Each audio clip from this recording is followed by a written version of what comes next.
Hello, നമസ്കാരം. നമസ്കാരം. ജലീലാണ് പുല്ലമ്പാറയെന്ന്. പറയൂ ജലീൽ. 9-ാം തീയതി, മെയ് 9-ാം തീയതി ഞങ്ങൾ അവിടെ അഹമ്മദാബാദ് AICC 8, 9, 10. ഈ മാസമല്ല, അടുത്ത മെയ് ആ മെയ് 9-ാം തീയതി തലേക്കുന്ന് ബഷീർ സാറിന്റെ ഒരു അനുസ്മരണം ഞങ്ങൾ വെക്കുകയാണ്. വെരി അത് ഗുഡ്. ഞാൻ വരും. കൃത്യമായി വരണം. പിന്നെ പ്രേമേന്ദ്രൻ MP ആണ് ഇതിന്റെ തലേക്കുന്ന് ബഷീർ അനുസ്മരണം ഇതിനു വേണ്ടിയാണ് നിങ്ങളെ വിളിക്കുന്നത്. ഓക്കെ, അപ്പൊ ഞാൻ വരും, അന്ന് കണ്ട് നോട്ടീസിൽ പേര് വെക്കത്തക്ക രീതിയിൽ ഏർപ്പാടുണ്ടാക്കാം. ഉണ്ടായിരിക്കും. Okay okay okay. ബഷീറിന്റെ ഏത് പരിപാടി നമ്മളിവിടെ ഏകദേശമായി നമ്മളിപ്പോ പണി തുടങ്ങും. ആ ആ ആ ഇത്ര തികയത്തില്ല, പക്ഷെ നമ്മൾ ഇറങ്ങി പൈസ ഉണ്ടാക്കും. നമ്മളത് പൂർത്തീകരിക്കും. അത് വാശിയിൽ നിൽക്കുകയാണ് ഞാൻ. എന്റെ കുടുംബസംഗമം എങ്ങനെ ഉണ്ടായിരുന്നു? തേമ്പാമൂട് വാർഡ് നന്നായിരുന്നു. പുല്ലമ്പാറ പഞ്ചായത്തിൽ അടിപൊളിയായിരുന്നു. സിദ്ദീഖ് MLA ഞാൻ കൊണ്ടുവന്നു. അതല്ലേ, സിദ്ദിഖ് MLA വരുന്നു. അവിടെ അപ്പുറത്തും ഇപ്പുറത്തൊന്നും ജംഗ്ഷനിൽ ആള് കൂട്ടുന്നല്ല. സകല വീടുകളുമായി ഒരു വാർഡിൽ ബന്ധം ഉണ്ടാകണം. 6 മാസത്തെ സമയത്തിന് നോട്ടീസ് അടിച്ചോണ്ട് പോയാലും അവര് ഇല്ല, അത് നടക്കൂല. അന്ന് ഞാൻ എന്റെ കാലുവെങ്കിൽ എല്ലാ വീടിലും ഏതാണ്ട് 245 വീട് ഞാൻ കയറി ഇറങ്ങിയവനാണ്. എന്നാൽ ആള് വരും. ഇത് ഈ തിരഞ്ഞെടുപ്പിന് ഒരു നോട്ടീസും അടിച്ചോണ്ട് ഒരു സ്ഥാനാർത്ഥി വെച്ച് ചെന്നാൽ ഒരുത്തം നമുക്ക് വോട്ട് ചെയ്യില്ല. ഇല്ല, എനിക്ക് മറിച്ച് ഇപ്പോഴേ ഓരോ വീട്ടിലും ചെന്നിരുന്ന് പരാതികൾ കേട്ട് പരാതികൾക്ക് പരിഹാരം ഉണ്ടാക്കാമെന്ന് പറഞ്ഞ് വീണ്ടും ആ വീട്ടിൽ പോയി വലിയൊരു ചങ്ങാത്തം ഉണ്ടാക്കി അവരെന്തെങ്കിലും ചില കാര്യങ്ങൾ ഇങ്ങോട്ട് പറയും. ഉണ്ട്, ഒരുപാടുണ്ട്. നമ്മളെ ഒരു വാർഡ് മെമ്പർ എന്ന് പറയുന്ന നസീർ അബൂബക്കറാണ്. അവൻ ആ വാർഡിൽ ഞങ്ങൾക്ക് ചെല്ലാൻ വളരെ ബുദ്ധിമുട്ടായിരുന്നു. അവനെയും കൂടെ കൊണ്ടു ചെന്ന് കഴിഞ്ഞാൽ അവൻ ആളെ ചീത്ത വിളിക്കുന്ന ഒരു രംഗമായിരുന്നു. അതെല്ലാം സാന്ത്വനപ്പെടുത്തി. എല്ലാരെയും, നിങ്ങൾക്ക് ബുദ്ധിമുട്ടുണ്ടായ അദ്ദേഹത്തിന്റെ ആരോഗ്യസ്ഥിതി അനുസരിച്ചായിരിക്കും നിങ്ങൾക്ക് കാര്യങ്ങൾ നടക്കാൻ. പാർട്ടി നോക്കും. ഇനി പാർട്ടി ഇവിടെ ആനുകൂല്യം തന്നെ പാർട്ടി കമ്മിറ്റി ചർച്ച ചെയ്ത് നിങ്ങൾക്ക് പ്രയോറിറ്റി അനുസരിച്ച് ഞങ്ങൾ തരാൻ തയ്യാറാണ്. നിങ്ങൾ പാർട്ടിയെ ജയിപ്പിക്കൂ എന്നാണ് ഞാൻ പറഞ്ഞത്. അല്ലാതെ ഒരു മെമ്പർ എന്നുള്ള രീതിയിൽ വ്യക്തിപരമായി നമ്മൾ തരൂല ഇനി. അപ്പൊ അങ്ങനെയൊക്കെ പറഞ്ഞു. അതുപോലെ തന്നെ ഞങ്ങൾക്ക് ഒരു പരാതിയുള്ളത്, നമ്മുടെ എന്നല്ല, ഞങ്ങളുടെ ഭാഗത്തു കൂടെ നിൽക്കുന്ന കുറച്ച് പയ്യന്മാരുടെ ലിസ്റ്റ് ജൗഹറിന്റെ കോർ കമ്മിറ്റി അംഗീകരിച്ചു കൊടുത്തിട്ടുണ്ട്. ജൗഹർ ഇന്നേ വരെ അത് അവരെ കമ്മിറ്റിക്ക് വിളിക്കുന്നില്ല, ഭാരവാഹിത്വം വെക്കുന്നില്ല. അത് പറഞ്ഞേ പറ്റുള്ളൂ, അല്ലെങ്കിൽ ഇവനെ നമ്മളെല്ലാം കൂടെ എടുത്തിട്ട് തട്ടുകൊടുക്കും. ഇവന് 4 സ്ഥാനമുണ്ട്. ഒന്ന് മണ്ഡലം തച്ചുകൊടുത്താലേ നമ്മൾ 3-ാം സ്ഥാനത്ത് പോകുള്ളന്ന്. അവിടെ പഞ്ചായത്ത് ഇലക്ഷനിൽ 3-ാമത് പോകും, നിയമസഭയിൽ ഉച്ചുകുത്തി താഴെ. നീ നോക്കിക്കോ, 60 അസംബ്ലി നിയോജക മണ്ഡലത്തിൽ BJP എന്ത് ചെയ്യാൻ പോകുന്നെന്ന്. അവൻ കാശ് കൊടുത്ത ആളുകളെ വോട്ട് വാങ്ങിച്ച് ഈ പാർലമെന്റ് ഇലക്ഷനിൽ വോട്ട് പിടിച്ചതുപോലെ അവൻ 40,000 50,000 വോട്ട് പിടിക്കും. കോൺഗ്രസ് പാർട്ടി 3-ാം സ്ഥാനത്ത് ഉച്ചുകുത്തി. തീർച്ചയായിട്ടും കേക്ക് മാർക്സിസ്റ്റ് പാർട്ടി ഭരണം തുടരുകയും ചെയ്യും. ഇതാണ് കേരളത്തിൽ സംഭവിക്കാൻ പോകും. അതോട് ഈ പാർട്ടിയുടെ അതോ ഗതിയായിരിക്കും. ഇതിനകത്ത് മുസ്ലിം കമ്മ്യൂണിറ്റിയിലുള്ളവർ അവർ വേറെ കുറെ പാർട്ടിയിലും കുറെ കമ്മ്യൂണിസ്റ്റ് പാർട്ടിയിലും പോകും. കോൺഗ്രസിനുണ്ടെന്ന് പറയുന്ന കുറെ ആളുകൾ BJPയിലും മറ്റേതെങ്കിലും പാർട്ടികളിലേക്ക് പോകും. ഇത് എടുക്കാത്ത ചരക്കായി ഈ വരുന്ന പഞ്ചായത്ത് ഇലക്ഷനും അസംബ്ലി ഇലക്ഷൻ കഴിയുമ്പോഴാണ് അത് കഴിഞ്ഞാൽ നശിക്കുന്നത്. അത് ഉറപ്പാണ്. പ്രത്യേകിച്ച് പഞ്ചായത്ത് ഇലക്ഷൻ നമ്മൾ യാതൊരു ബ്ലോക്ക് ഭാരവാഹികളുടെ കാര്യത്തിൽ 100 പേരെ വയ്ക്കും. പാർട്ടി ഇറങ്ങി നടക്കാൻ ആളില്ല. പ്രസിഡന്റുമാരുടെ ലിസ്റ്റ് ഇവിടെ തന്നു, വേറും ബോഗസ് ആയിരുന്നു. അത് അവിടെ നിന്നല്ല, ഞാൻ ജില്ലയുടെ കാര്യം നാട്ടിൽ ഇറങ്ങി നടന്ന് ജനങ്ങളുടെ ഒക്കെ പോയി കണ്ട് നല്ലൊരു സംസാരിക്കാൻ 10% സ്ഥലത്തേ നമുക്ക് ആളുള്ളൂ.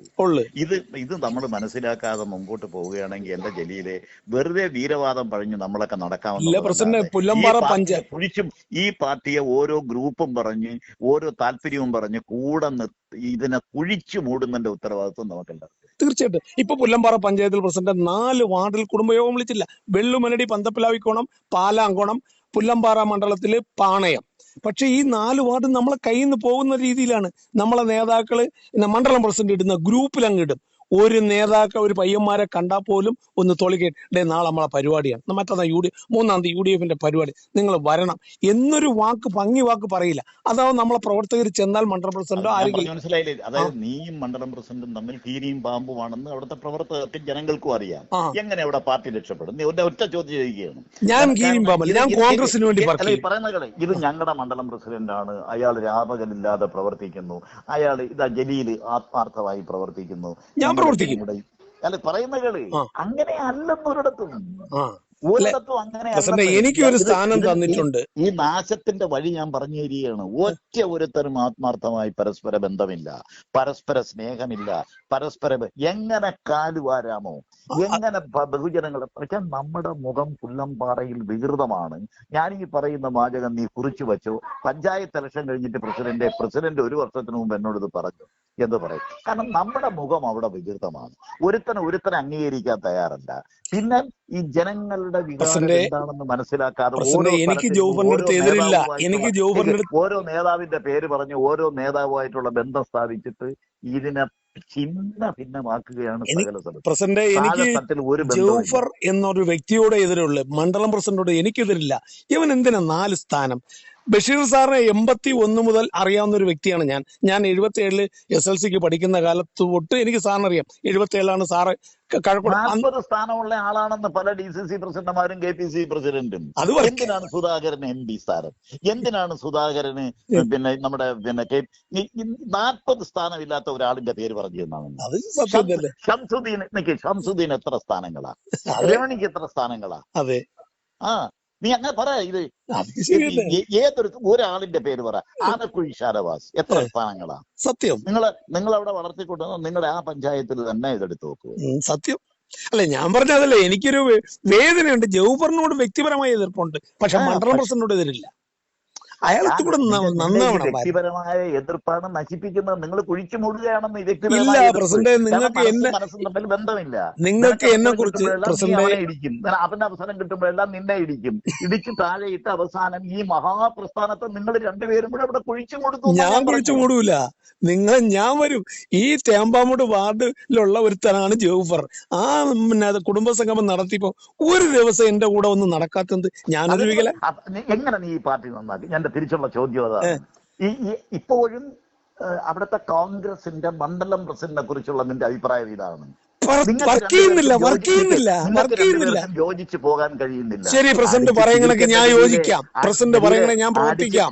നീ ഒരു 10-50 വർഷം അല്ലെങ്കിൽ 10-30 വർഷവും സർക്കാർ ഓഫീസിന് വേണ്ടി ജോലി ചെയ്തവരാണ്. 36 കൊല്ലം. അതുപോലെ തന്നെയാണ്.